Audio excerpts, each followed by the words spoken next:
They threw a party on my boat, not near it, not next to it, on it, my deck, my cushions, my father's wine. Strangers dancing like they paid admission, while I stood there watching them toast to community like I didn't exist. I know what I did next might sound a little drastic, but when people treat your property like a public park, you start thinking different. Honestly, I still wonder if I crossed a line. So, tell me this. Have you ever had to teach someone a lesson they really didn't see coming? Scroll down and leave me a comment. I'm genuinely curious. Let me back up and explain how this whole mess started. My name's Dylan. I'm 38 years old, and I've been building boats my entire adult life. Not professionally. I work in construction during the day, but boats have always been my passion. When I was 25, I inherited a small piece of waterfront property from my grandfather, complete with a private dock. The house was tiny, barely 900 square feet, but that dock, man, that dock was pure gold.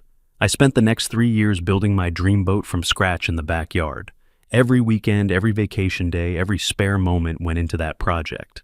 I named her Graceful One, and she's not the biggest boat you'll ever see, but she's beautiful. 28 feet of pure craftsmanship, teak deck, custom everything. I'm not trying to brag here, but when I tell you I put my heart and soul into that boat, I mean it literally. I remember when Dad helped me install the wine cabinet below deck. He was getting older then, his hands not as steady as they used to be, but he insisted on doing the delicate work himself.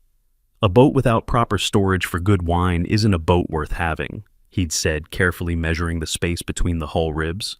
We spent an entire weekend getting it perfect temperature-controlled, shock-resistant, built to last generations. He brought over 3 bottles from his own collection to christen it, wines from the 1960s that he'd been saving for special occasions. These will be here when you need them most. He told me, and I believed him. I still believe him. That cabinet represents more than storage space.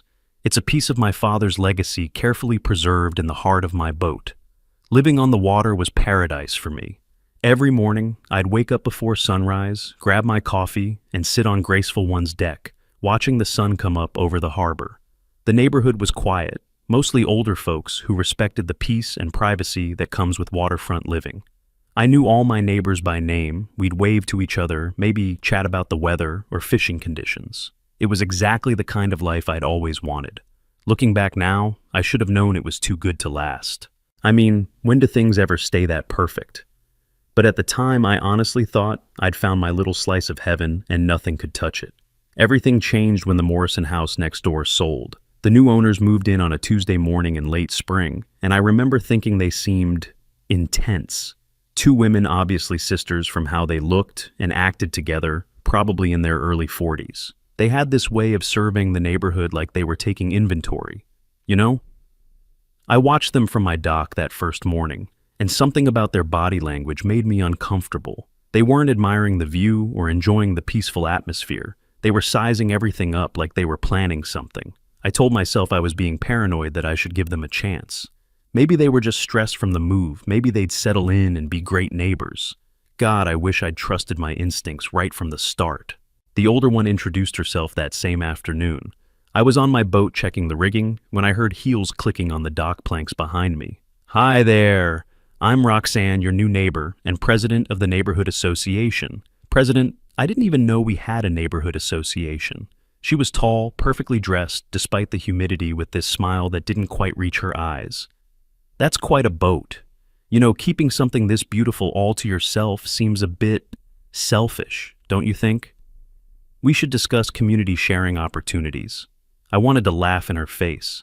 Instead, I swallowed it down and tried to sound civil. You don't argue with crazy on your dock. Community sharing opportunities. This was my private dock, my personal boat that I'd built with my own hands. I wasn't sure if she was joking or if she genuinely lost her mind. I tried to stay polite, explaining that this was private property and the boat was well mine. Personal use only, nothing against the community, just how things worked around here. Roxanne's smile got tighter, and she gestured to her sister, who'd been hanging back near the shore. This is Heather, my sister, and vice president of the association. We're very committed to bringing this neighborhood together, creating shared experiences that benefit everyone. Heather lingered behind her sister like a less confident echo, nodding with all the enthusiasm of someone who'd rehearsed this moment in the mirror. I'm not even sure why I felt so threatened by two middle-aged women in business casual, but every instinct I had was screaming that these two were trouble. They weren't asking to borrow my boat occasionally. They were talking like they had some kind of right to it. When I politely but firmly refused their sharing opportunity, Roxanne's expression changed completely. The fake friendliness dropped, and suddenly I was looking at someone who clearly wasn't used to being told no. "You might want to reconsider," she said, her voice getting colder. "Around here, the boat isn't just yours. It's everyone's shared vision of what this community can be." Heather nodded along like a backup singer. The way they said it made my stomach drop. It wasn't a friendly suggestion anymore. It felt like a threat. I'd lived in this neighborhood for over a decade, minded my own business, never caused problems for anyone. Now these two strangers were acting like I owed them something. Standing there on my own dock, looking at their smug faces, I couldn't decide what worried me more, what they'd do next, or how far I might go to stop them. I had this sinking feeling that my peaceful life was about to get very complicated, and there wasn't much I could do to prevent it. Was I just being territorial, or were these women really about to bulldoze through my life with a smile and a clipboard? Looking back, I should have known right then that this wasn't going to end with polite conversations and neighborly compromises. These weren't the kind of people who accepted no for an answer, and honestly, I wasn't the kind of person who liked being pushed around on my own property. I figured the sisters would back off after our conversation. Maybe they'd realize how ridiculous their request sounded, and we could all go back to being normal neighbors who minded their own business. Boy, was I wrong about that. Less than a week later, I learned exactly what Roxanne meant by ways of encouraging community cooperation. I'm still not sure if what happened next was incredibly bold or incredibly stupid on their part, but either way, it changed everything between us. Maybe I should have seen it coming, but honestly, I never imagined anyone would be brazen enough to actually follow through on something so outrageous. It was a Saturday afternoon, and I'd driven into town to grab supplies for some dock repairs I'd been putting off. Nothing major, just replacing some worn boards and tightening a few bolts. The hardware store was busy, so the whole trip took maybe 2 hours. I was actually looking forward to getting back and spending the rest of the day working on my boat. There's something peaceful about maintenance work, you know? Just you, your tools, and the satisfaction of keeping something you love in perfect condition. I was thinking about maybe taking Graceful One out for a sunset cruise later, maybe grilling some fish on the deck. Just a perfect quiet Saturday evening.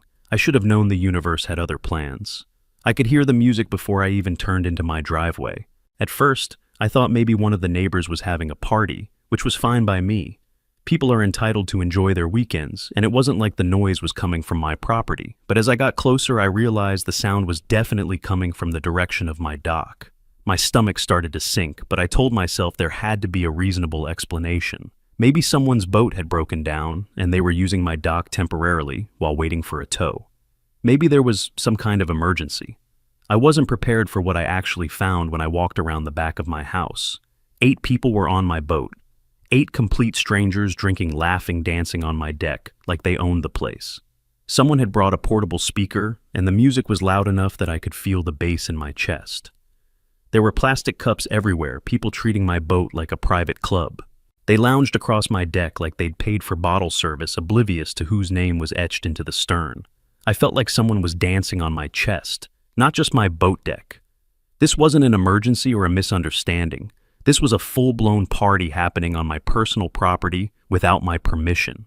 My breath caught somewhere between disbelief and rage. My body didn't move, but my blood was already boiling. Looking back, I'm not sure if I was more shocked or furious, but I definitely wasn't thinking clearly. Roxanne was holding court near the bow, gesturing dramatically with a drink in her hand, clearly playing hostess. When she spotted me approaching the dock, instead of looking embarrassed or apologetic, she actually smiled and waved like I was a guest arriving late to my own party. "You should be thanking me. You're the face of unity now, whether you like it or not." I honestly couldn't believe she'd said that out loud. The sheer audacity of treating my refusal as if it had never happened, of acting like she was doing me some kind of favor by throwing a party on my deck without asking. My jaw clenched so tight it hurt. I didn't realize I'd balled my fists until my nails cut into my palms. Seriously? Did she really think that line would work on me?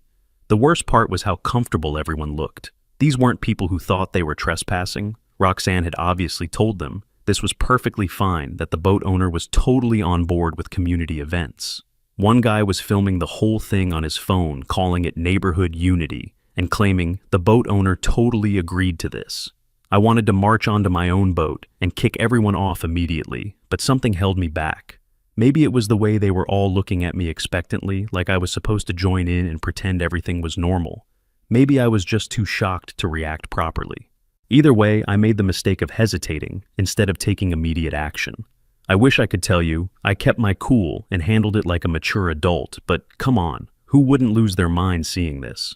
I tried calling my neighbor Jim to see if he could back me up, but his phone went straight to voicemail. Same with the Hendersons across the street. Of course, everyone was out enjoying their Saturday afternoon, leaving me to deal with this nightmare alone. I felt completely isolated standing on my own property, watching strangers treat my boat like a public venue.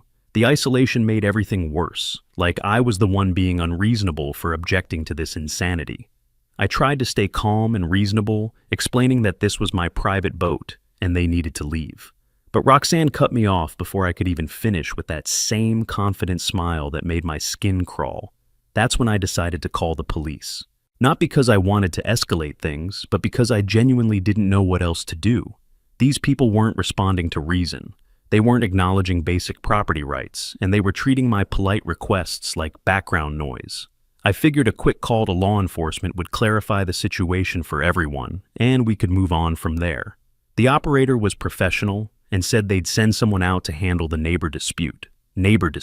Even the police were framing this like it was some kind of mutual disagreement instead of blatant trespassing. But I was hopeful that once an officer explained property law to Roxanne and her friends, this whole mess would be resolved. The responding officer was polite, but clearly viewed this as a minor civil matter rather than anything criminal. He listened to both sides, nodded a lot, and basically suggested we work things out like reasonable adults. Great. Now the HO. A queen was charming her way through a police report like it was a bake sale. Roxanne played the concerned neighbor, perfectly explaining how she was trying to bring the community together and how disappointed she was that I wasn't more cooperative. The officer actually seemed sympathetic to her position, like I was being unreasonably territorial about community waterfront access.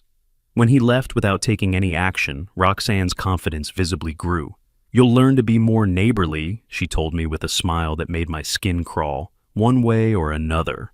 Standing there watching them celebrate on my deck as the police car disappeared down the street, I wondered if this was how wars started, with someone pushing just a little too far. I knew I was in for a fight, and honestly I wasn't sure I was going to win it, but I also wasn't sure I had any choice but to try. After the police visit accomplished absolutely nothing, I realized I needed to try official channels. Maybe the neighborhood association Roxanne kept mentioning actually had rules about this kind of behavior. Maybe there were procedures for dealing with members who abused their positions or violated other people's property rights. I was still trying to be reasonable here, still hoping this could be resolved without things getting completely out of hand. Looking back, I'm not sure if that makes me naive or just overly optimistic, but I had to try every legitimate option before considering anything more drastic. I mean, what kind of person would I be if I didn't exhaust all the proper channels first? I hadn't slept. I'd memorized every bylaw like I was cramming for an exam that could save my sanity. I spent Monday morning researching the neighborhood association that I apparently belonged to without knowing it. Turns out there were official bylaws, a governing board, even procedures for filing complaints against members who violated community standards. Perfect. I drafted a formal complaint detailing what had happened, including photos of the party aftermath and witness statements from neighbors who'd seen the whole thing. I felt pretty good about my case. Clear property violation, unauthorized use of private assets, failure to respect basic boundaries. How could they possibly side with Roxanne when the facts were so obvious? I actually thought I was being smart, building an airtight case that would force them to take action. The association's response came back within 48 hours. Complaint denied. They denied me in 3 lines. After 10 years of quiet living, I was just a footnote to their agenda. According to their review, the incident fell under community waterfront access policies, and my resistance to sharing neighborhood resources showed a lack of community spirit incompatible with association values. I had to read that response 3 times before it sank in. They were actually taking Roxanne's side, legitimizing her behavior through official channels. Not only was I not getting help from the association, they were actively supporting her position. I realized then that Roxanne hadn't been bluffing about having ways to encourage cooperation. She'd built a stage cast herself as hero and written the ending before I even knew we were in a play. The whole system was rigged from the start. That's when I started to change my strategy. If official channels weren't going to protect my rights, and if Roxanne was determined to treat my boat like community property, regardless of what I wanted, maybe I needed to think differently about this whole situation. I wasn't ready to give up or move away, but I also couldn't keep fighting the same losing battle over and over. I needed to be smarter about this, more strategic. I didn't want to trick anyone or hurt anybody, but if they wanted to treat my boat like it had no owner, maybe I should give them exactly what they were asking for, just not the way they expected. I started acting defeated. When I saw Roxanne or Heather around the neighborhood, I'd avoid eye contact, hurry past them like I was embarrassed or intimidated. I spent less time at the dock, made it look like I was avoiding my own boat because of all the stress they'd caused, the way I tried to make my boat look abandoned. If anyone had seen me carefully scuffing up the deck, I'd spent months perfecting they'd think I'd lost my mind. But I needed them to believe they'd won completely, that I was too beaten down to fight back anymore. It went against every instinct I had, but sometimes the best strategy is letting your opponent think they've already achieved total victory. I felt like a coward, but I kept telling myself it was temporary. I also started making some technical preparations, though. I kept those very quiet. I replaced the dock rope with material that looked identical, but would cut much more easily when the time came. The first rope I tested snapped too soon, too clean, too obvious. I tossed it in the trash, heart pounding. Nothing dangerous, just switching out the heavy-duty marine rope for something that would give way under the right pressure. I studied local currents and wind patterns, not anything complicated, just figuring out which way the water flows and where it tends to take floating objects during different times of day and tide cycles. I researched the coastline in both directions, from my dock, noting landmarks and distances to various points of interest. Anyone watching would have thought I was just a boat owner being thorough about local conditions, but I was actually planning for a very specific scenario. I hadn't felt this helpless since the day my father's boat slipped its mooring during a storm. We'd found it a mile downshore, gutted. I never wanted to feel that again. The memory of that loss, that complete powerlessness as the storm took something precious, had haunted me for years. Now I was facing a different kind of storm, one made of entitled neighbors and corrupt associations. But the feeling was the same. The difference was, this time I wasn't going to just stand there and watch. This time, I was going to have some control over where the current took things. This time, I was going to make sure the right people ended up drifting away from shore. The bait setting came when I accidentally mentioned to Mrs. Peterson next door that I was thinking of selling the boat because of all the stress with the new neighbors. I made sure to sound defeated and frustrated, like I was throwing in the towel because I couldn't handle the pressure anymore. Mrs. Peterson was sympathetic and promised not to spread it around, which of course meant it would be neighborhood gossip within 24 hours. I felt terrible manipulating someone who'd been nothing but kind to me, especially when I saw the genuine concern in her eyes. She even offered to let me store some of my belongings in her garage if I needed space during the transition. The guilt was eating at me, but I needed Roxanne to hear that I was completely giving up resistance. It was dirty pool, but I was running out of clean options. Sure enough, by the end of the week, Roxanne and Heather's behavior had shifted. They were more confident around the neighborhood, talking louder about their community improvement plans, acting like they'd successfully established a new precedent for how things worked around here. I overheard them planning what they called a victory celebration for the following weekend. Twice as many guests as the first party, full catering, maybe even hiring a DJ. They were treating my apparent surrender as proof that their methods worked, and they could push anyone into compliance if they just applied enough pressure. Maybe I should have felt insulted, but mostly I was just amazed at how quickly they'd taken the bait. As I listened to them plan their biggest party, yet describing how they'd transform my boat into the perfect venue for their community celebration, I couldn't tell if I was being smart or stupid, but I knew there was no turning back now. They were about to learn that sometimes when you push someone far enough, they don't just break down and give up. Sometimes they push back in ways you never saw coming, and sometimes the ocean has its own opinion about who really owns what. The Saturday of their victory celebration was perfect weather. calm seas, light breeze, crystal clear skies. If I'd been planning a boat party myself, I couldn't have asked for better conditions. Of course I wasn't planning a party. I was planning something entirely different, and the good weather just meant everything would go more smoothly than I'd dared to hope.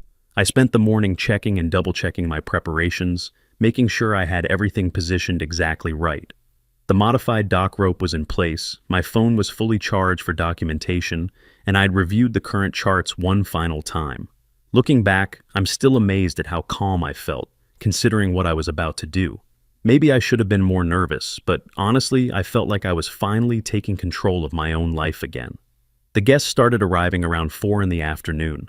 I watched from my kitchen window as car after car pulled up, but what really made my stomach turn was the catering van that said Coastal Elegance in cursive. My stomach turned. They'd turned my deck into a damn wedding venue. Roxanne was directing everything like a party planner, pointing people toward the boat, helping them load supplies onto my deck. Heather was taking photos of the setup, probably for their community newsletter documenting their successful community building efforts. By 5 o'clock, there were 15 people packed onto Graceful One, treating her like their personal yacht club. The sight of all those strangers on my boat acting like they belonged there made my chest tight with anger. But the real breaking point came when I saw them opening my father's vintage wine collection. I'd been saving those bottles for special occasions, maybe my own wedding someday, or celebrating a major life milestone, or sharing with someone who really mattered to me. Dad had been a wine enthusiast, and he'd left me a dozen bottles of really exceptional vintages from the 1960s and 70s. I kept them in a climate-controlled cabinet below deck, clearly marked with my name and "Do Not Touch" labels. She popped the cork with a little flourish. My dad's 67 Bordeaux, his prized bottle, the one he told me to open only on the day I got married. And now, it was staining cheap paper cups. These people weren't just using my boat, they were helping themselves to irreplaceable personal belongings, like they had every right in the world. I remember the day Dad gave me that bottle. I was 21, just graduated college, and he'd pulled it from his collection, like it was sacred. "This one's special, son," he'd said, turning the dusty bottle in his hands so the label caught the light. 1967 was a perfect year. The grapes knew exactly what they were meant to become. He'd wrapped it carefully in tissue paper, placed it in my hands like he was passing down a family heirloom. "Save this for when you find someone worth celebrating with. When you're ready to toast the beginning of your real life." I'd treasured that bottle for 17 years, waiting for the right moment, the right person, the right reason to honor my father's memory with that perfect vintage. And now Roxanne was sloshing it around like boxed wine at a tailgate party. That's when Roxanne decided to give her speech. Standing on my bow with a glass of my father's wine in her hand, she called for everyone's attention and launched into this whole presentation about bringing the community together and teaching selfish neighbors about sharing. She actually used those words, teaching selfish neighbors. She was talking about me like I was some kind of problem that needed to be corrected, standing on my own boat, drinking my dead father's wine surrounded by strangers who thought they were at a legitimate community event. The sheer audacity of it was breathtaking. I don't think I've ever been more angry in my entire life. I actually had to stop and stare at her after that one. The nerve was just unbelievable. My hand shook. For a second I imagined headlines. "Boat owner strands neighbors at sea." I almost stopped. Almost. I hesitated for exactly 3 seconds before I cut that rope. For those 3 seconds I thought, am I going too far? Then I saw them carelessly spilling Dad's wine on my deck, laughing about how they'd won against the stubborn boat owner, and I grabbed my scissors. The modified rope cut cleanly with barely any pressure. I'd done the preparation work so well that it looked completely natural, like the rope had simply failed under normal stress. No one on the boat noticed anything at first. They were too busy celebrating their victory over me to pay attention to their actual surroundings. For a moment, I wondered if I'd actually done it, or if I was just imagining things.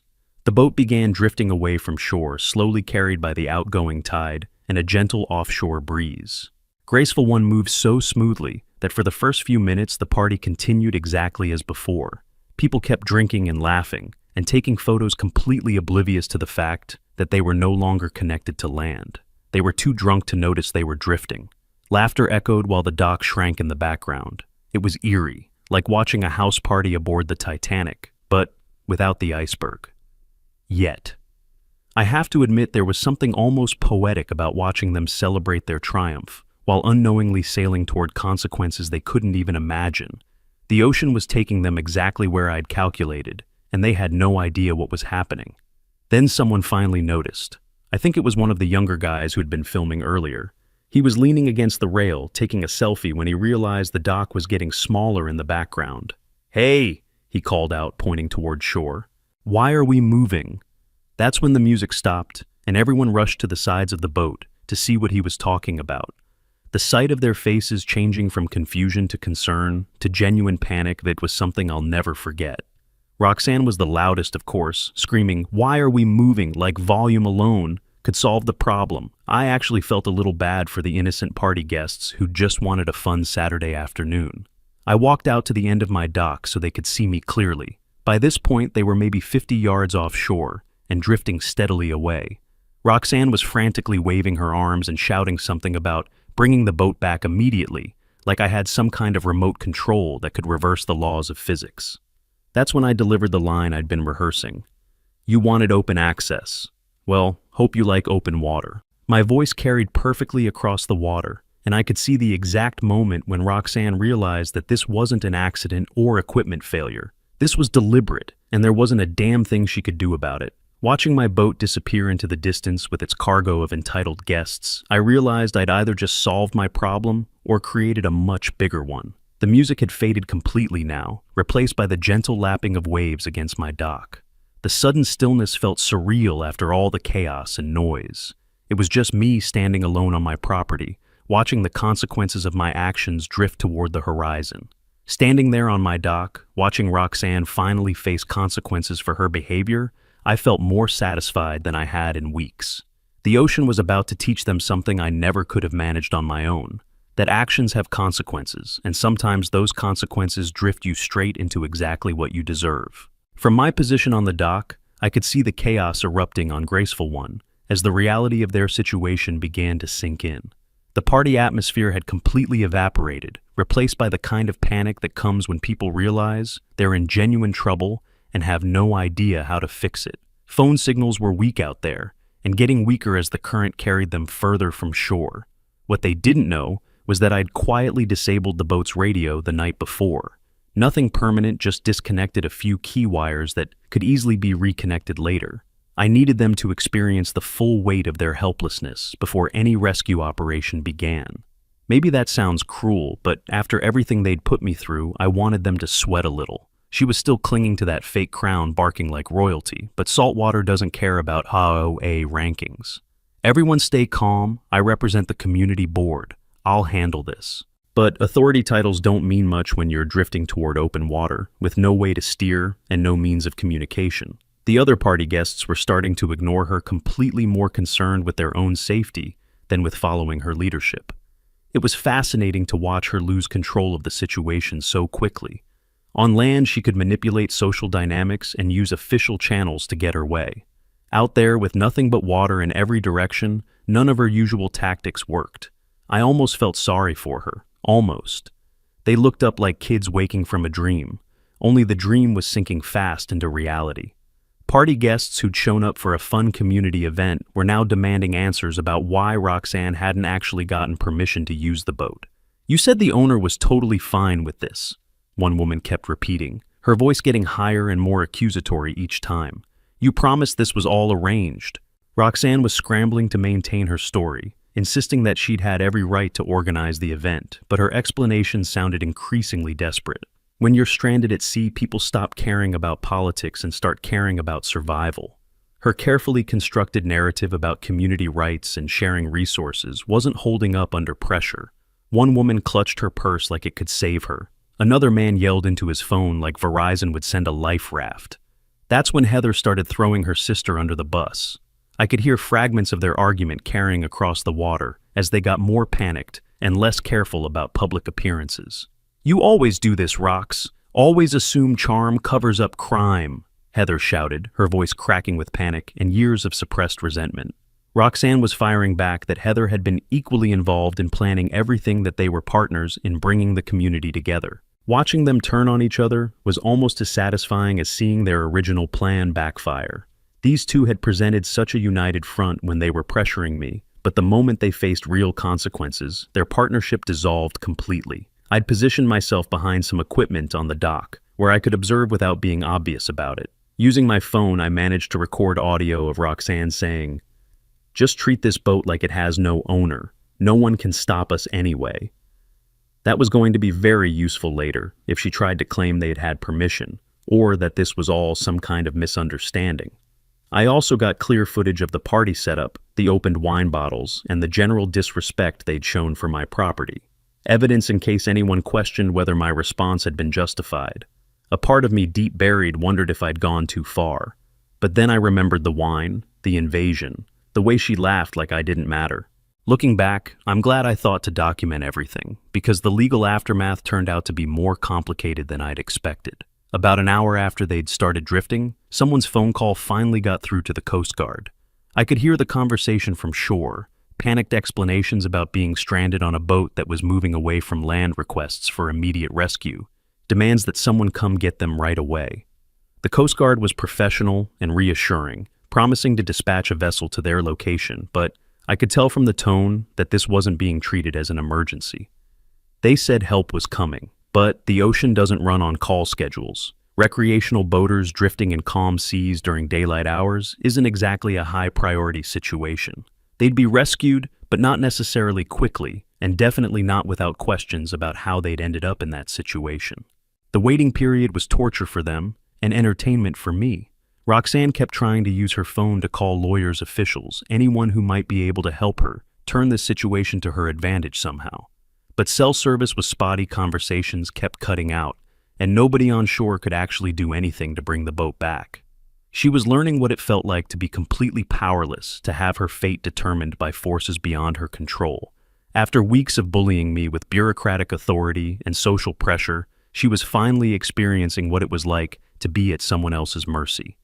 The irony was beautiful. I actually caught myself smiling, which probably makes me a terrible person, but I couldn't help it. When the Coast Guard cutter finally appeared on the horizon, I could see the relief flooding through the group. People were waving frantically, obviously thinking their ordeal was almost over. What they didn't realize was that being rescued was going to be just the beginning of their problems. The Coast Guard doesn't just tow stranded vessels back to shore without asking questions. They investigate how people ended up in dangerous situations, especially when those situations involve potential criminal activity. Roxanne and her friends were about to discover that unauthorized use of someone else's boat is taken very seriously by maritime authorities. From my hiding spot on shore, I watched the Coast Guard lights approaching my boat and suddenly wondered if I'd just committed the perfect crime or the perfect mistake. Either way, there was no taking it back now. The ocean had accepted my offering, and whatever happened next was out of my hands. It wasn't the current punishing them, it was the consequences they had never imagined facing. But watching Roxanne's party face the consequences of their entitled behavior, I felt more satisfied than guilty.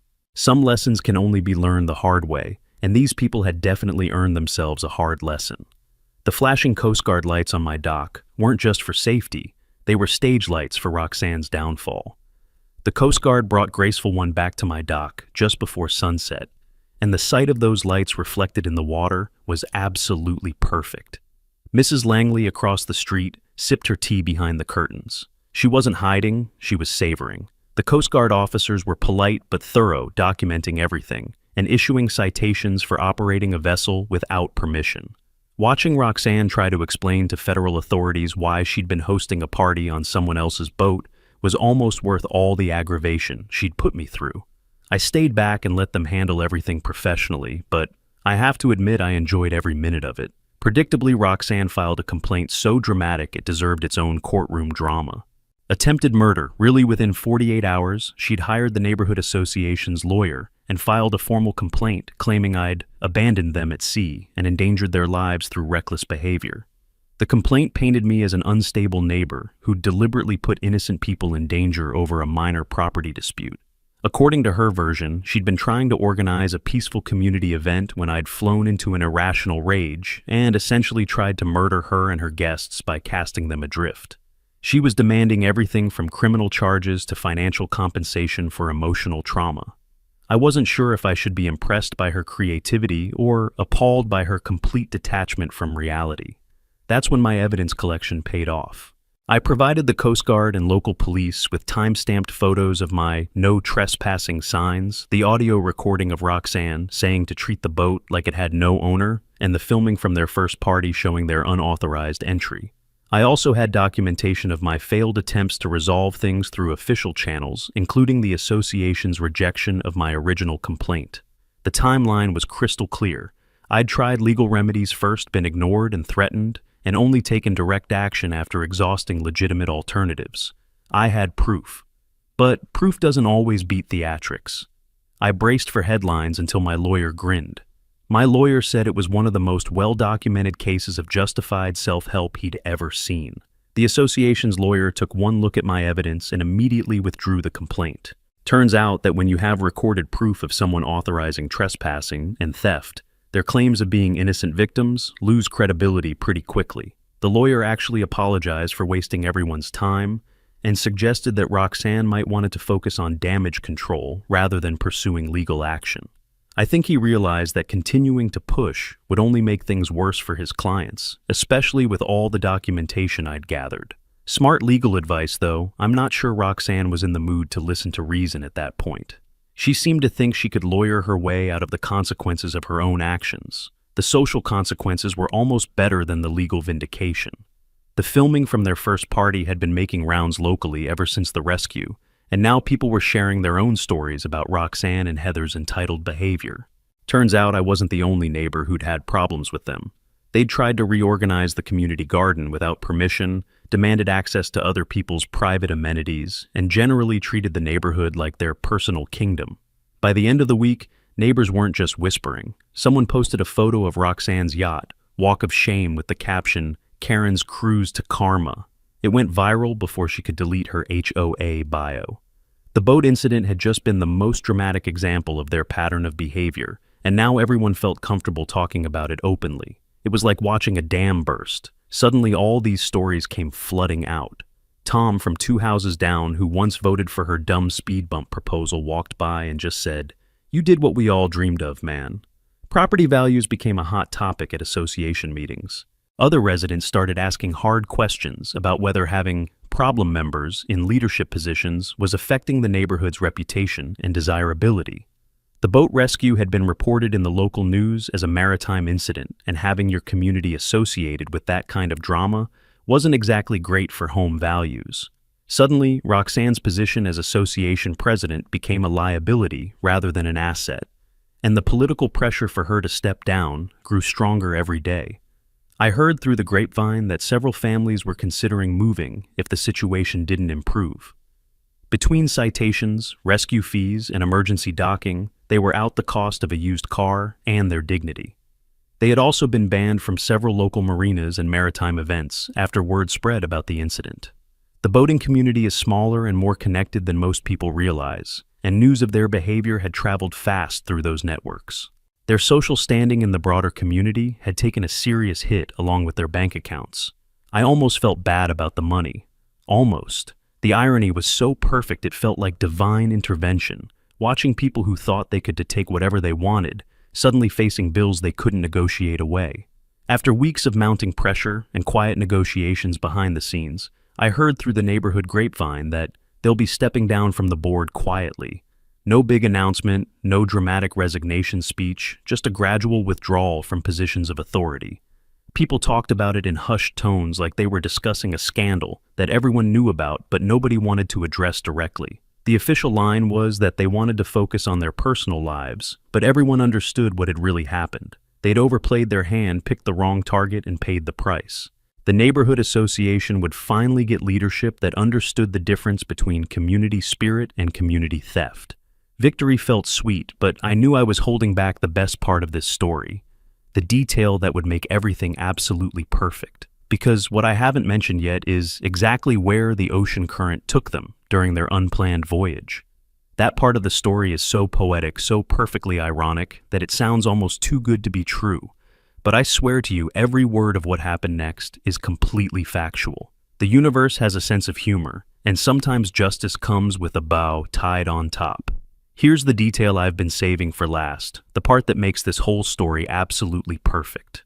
When I calculated the exact drift pattern for that Saturday afternoon, the tides, the wind direction, the current flow, I didn't just figure out that the boat would drift safely away from shore. I knew exactly where it would end up. And where Graceful One carried her unwanted passengers that day was the most expensive marina in the region, right in the middle of the annual International Boat Show at the luxury Bayshore Resort. They didn't just drift into trouble. They crash-landed into a world of tailored boat shoes, champagne flutes, and yachts with names like Tax Shelter, the biggest maritime event of the year featuring $100 million yachts and attended by the wealthiest boat owners on the East Coast. If Karma wrote screenplays, this would have been her masterpiece. Imagine Roxanne's humiliation when instead of being lost at sea, she and her party guests were delivered directly to the most exclusive marina in 3 states during peak season. The resort charged them $500 per person for emergency docking services, plus $300 per hour for unauthorized boat storage. By the time they sorted everything out and arranged transportation back to shore, they were looking at a bill that made their Coast Guard citations seem like pocket change. A woman in pearls walked up to them, like they were feral cats. "Who let the charter crowd in?" she hissed. No one answered. And that's before we get to the photos that went viral on local community platforms, showing their disheveled, panicked arrival at an event where people pay thousands just for admission. I couldn't have planned a more perfect ending if I'd tried. The professional photographer covering the boat show captured their arrival perfectly. Picture this: a group of overdressed, sunburned people climbing off a modest pleasure craft onto a dock lined with mega yachts, looking absolutely terrified and completely out of place.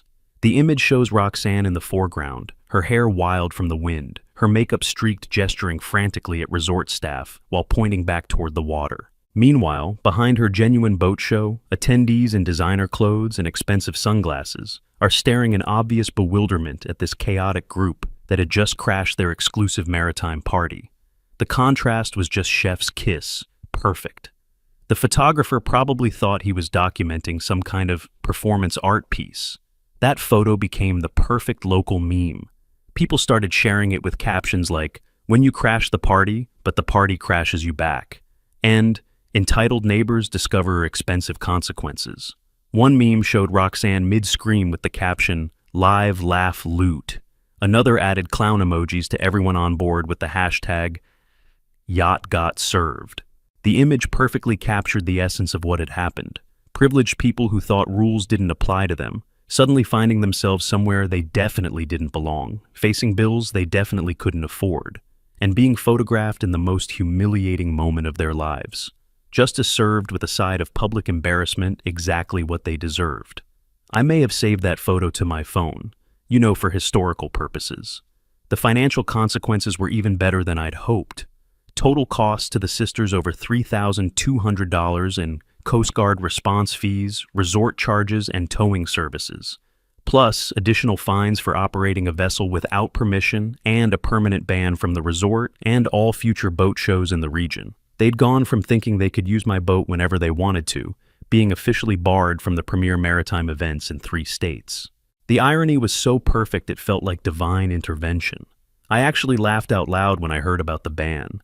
They'd wanted access to boats so badly, and now they were prohibited from being around them. For the first time in years, neighbors weren't avoiding me. They were high-fiving me at the marina.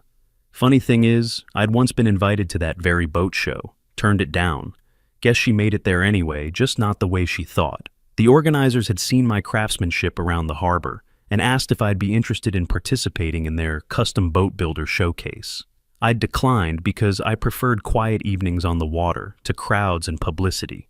I liked keeping my boat to myself, enjoying the peace and solitude that came with private ownership. Turns out my boat made it to the show anyway, just not the way I'd expected, and definitely not with the passengers I would have chosen. The universe really does have a sense of humor, and sometimes it writes better endings than any screenwriter could imagine. 6 months later, the sisters moved to a different neighborhood entirely. I never found out whether they couldn't afford to stay after all the expenses, or whether the social pressure finally became too much for them to handle. Maybe it was both. Either way, my dock returned to its peaceful state, and my neighbors approached me with genuine respect. I'd become something of a local legend among boat owners as The guy who taught the Karens a lesson they'll never forget. People would point me out at the marina and tell the story to newcomers, always with this tone of admiration for someone who had found the perfect way to handle entitled neighbors. I have to admit, I kind of enjoyed the reputation. The neighborhood association elected new leadership that actually respected property rights and personal boundaries. The new president reached out to apologize for how my original complaint had been handled and assured me that such situations would be taken seriously in the future. They even updated their bylaws to clarify that community spirit didn't override basic property law. It was a nice gesture, though. Honestly, I think everyone learned their lesson without needing it written down. Sometimes experience is the best teacher, especially when that experience involves drifting toward expensive consequences with no way to steer back to shore.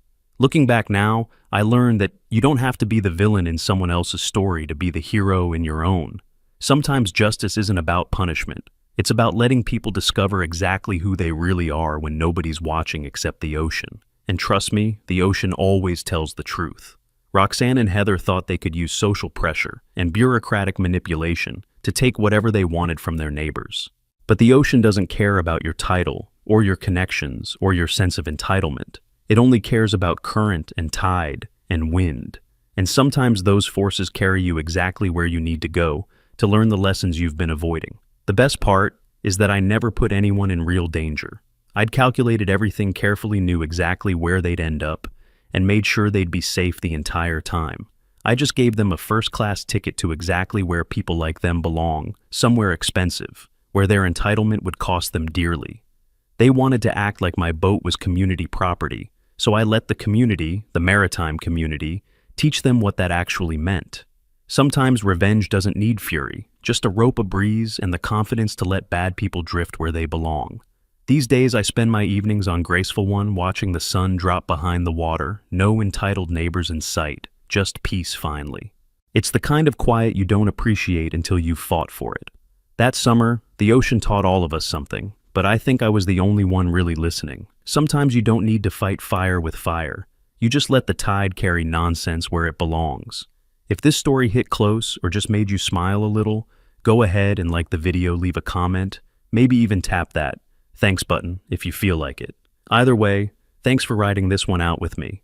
Catch you in the next story. Thanks for watching QA Stories. If you enjoyed this one, hit that like button and don't forget to subscribe for more wild tales coming your way.